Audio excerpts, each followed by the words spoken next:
sa lahat. Nagbangga ng dalawang barko sa Bao de Masinloc sa West Philippine Sea. Ang mga barkong yan, parehong sa China. Bago niyan, binuntutan pa nila at binomba ng tubig ang barko ng Philippine Coast Guard. Ang iba pang detalye, abangan! Pilipinas sa 5:30 na. Ito na mga bumabaderang balita. Escudero versus Soto. Senate President Chis Escudero at Senate Minority Leader Tito Soto nagsagutan kaugnay pa rin ng impeachment. At Bagyong Goryo, bagyo sa silangan ng Northern Luzon, palalakasin ba ulit ang habagat?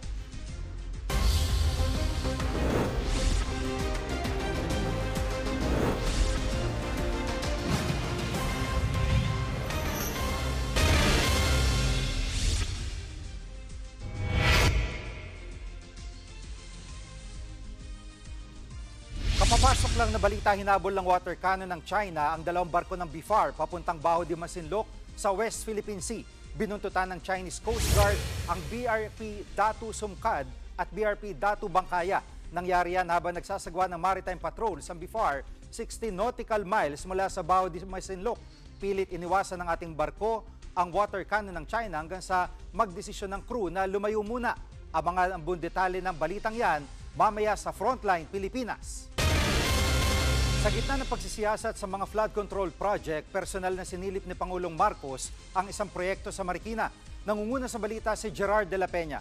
Gerard, anong status ng flood control project dyan sa Marikina?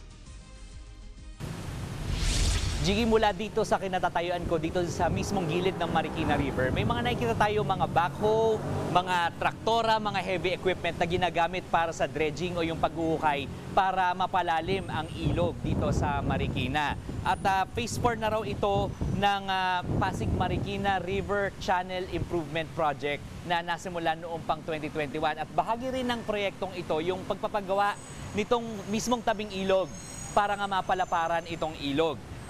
Parte rin ng proyektong ito yung pagpapagawa rin ng mga facilities dyan sa may Manggahan floodway para pag bumabagyo, maraming tubig na dala, doon muna maiimbak yung tubig doon sa may bandang Laguna de Bay.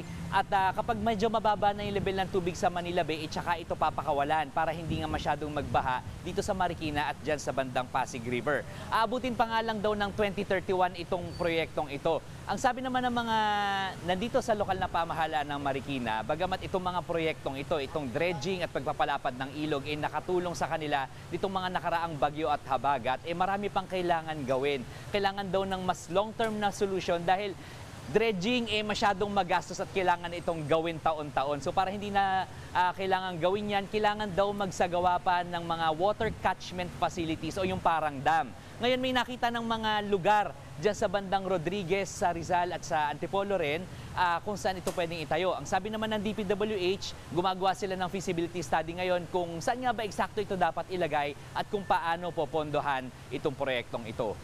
Jiggy, kanina natanong din si Secretary Manny Bonoan ng DPWH tungkol dun sa posibilidad na mabawasan yung kanilang budget. Ang sabi ng Secretary Bonoan, parang okay lang naman daw sa kanila mabawasan yung kanilang pondo kung talagang kailangan, pero sana raw ay makita ng mga mambabatas yung halaga o yung importansya nitong ginagawa nilang flood control projects.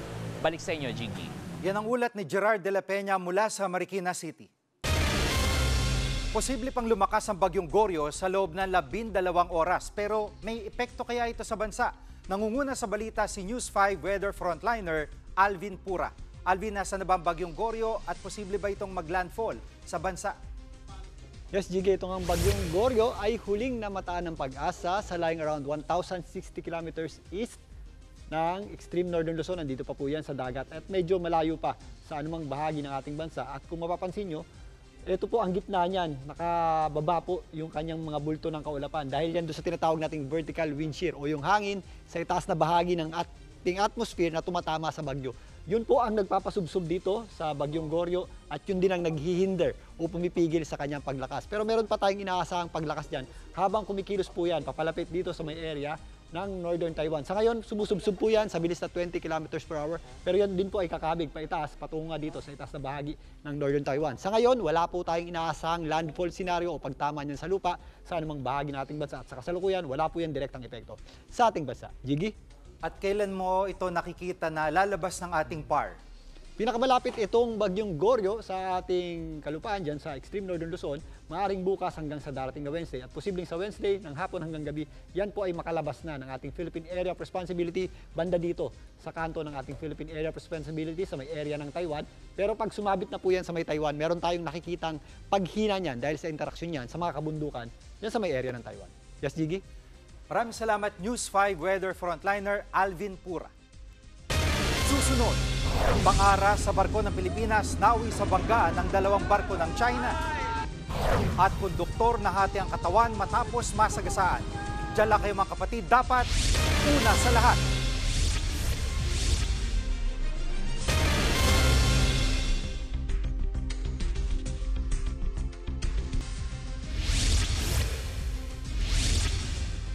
Binomba ng tubig ng China ang isang barko ng Pilipinas sa Baho de Masinloc kaninang umaga. Nagkahabulan pa na nagresulta sa banggaan ng mga barko ng China. Nangunguna sa balita si News 5 Palace Correspondent Maricel Alili. Maricel, ano reaksyon ng Pangulong Marcos tungkol dito? Jiggy, kahit anong mangyari, hindi aatras ang Pilipinas dahil sa takot. Ito ang binigyang diin ni Pangulong Bongbong Marcos kasunod ng panibagong water cannon incident sa West Philippine Sea kaninang umaga. Base sa impormasyon ng Philippine Coast Guard, tinarget na naman ng water cannon ng China vessel ang isa sa mga barko ng Pilipinas habang nagsasagawa ng programa para mabigyan ng tulong o assistance yung mga Pinoy na mangingisda na naroroon. Nasa 35 umano na bangka ng mga mangingisda ang nasa Baho de Masinloc na nagabayan naman ng ating Philippine Coast Guard at nadala sa mas secured na place. Pero bukod sa water cannon incident, nagkaroon din daw ng dangerous maneuvering ang China na nauwi sa pagkakabangga ng 2 barko nila. Pero sa kabila nito, binigyang diin ni Pangulong Bongbong Marcos na wala ni isa sa mga Pilipino ang nais ng gyera. Pero hindi tayo titigil sa ating aksyon hanggat hindi nawawala ang banta. Narito ang pahayag ni Pangulong Marcos. Never. But we have to always, when we do not back out because natakot tayo, umatras tayo. Alam mo, I don't know about other places, pero dito sa gobyernong ito, hindi tayo umaatras sa laban. We are brave. Filipinos are brave. Bukod dyan, giniit din ni Pangulong Marcos na mukhang na-misinterpret ng China ang kanyang pahayag bago ito umalis sa kanyang biyahe sa India. Nabanggit kasi ng Pangulo na tayo ay madadamay pag nagkaroon ng gulo ang China at ang Taiwan. Sabi ni Pangulong Bongbong Marcos, mukhang na-misinterpret yung sinabi niyang ito. Siya naman daw ay naglatag lamang ng mga posibleng mangyari na mahirap makaiwas sa gulo ang Pilipinas, oras nga na pumutok ang hindi pagkakaunawaan sa pagitan ng China at Taiwan. Kaya mas maigi ngayon pa lang, maghanda tayo, malaan natin kung paano din mabibigyan ng proteksyon ang kapwa natin Pilipino. Narito ang sinabi ni Pangulong Marcos. I don't know what they're talking about. Playing with fire? I was just stating facts. We do not want to go to war. But I think if there is a war over Taiwan, we will be drawn. Hihilain tayo sa aya't gusto natin. Kicking and screaming. We will be drawn and dragged into that mess. Balik sa iyo, Jiggy. Yan ang ulat ni Maricel Alili mula sa Malacanang. Nagsagutan sina Senate President Chis Escudero at Senate Minority Leader Tito Soto sa usapin ng impeachment. Pinunan ni Escudero ang sinabi ni Soto na papabura niya pag-amyenda sa saligang batas kung panindigan ng Korte Suprema ang desisyon nitong ideklarang unconstitutional ang impeachment case laban kay Vice President Sara Duterte. Sa isang post, sinabi ni Escudero na tila kinakampihan ni Soto ang Kamara sabay gamit ng hashtag na The Senate is not your playground. Paglilinaw naman ni Soto, susuportahan niya lang ang charter change kung sa kabila ng apela ng Kamara ay ibabasura pa rin ng Korte Suprema ang impeachment case. Isusulong daw niyang amyendahan ang Article 11 ng Saligang Batas o ang probisyon sa impeachment dahil imposible raw na matugunan ang lahat ng requirements sa desisyon ng Korte Suprema. Git pa ni Soto, ang konstitusyon ang kinakampihan niya. Susunod, konduktor patay matapos mabundol ng kotse at masagasaan ng truck. At teacher binaril ng kanyang ibinagsak na estudyante. Huwag kayong bibitiw, dapat una sa lahat.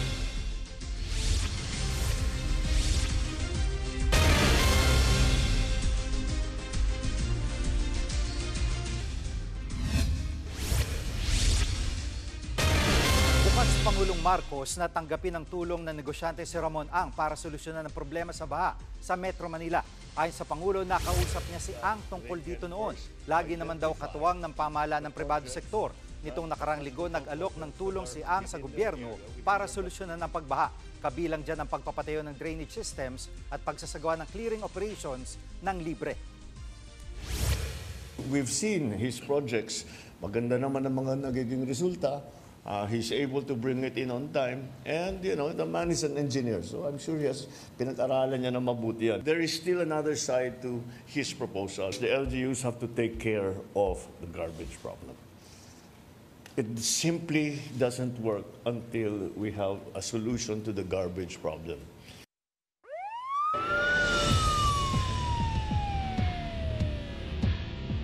Narito ang mabilis sa pasada sa Presinto 5.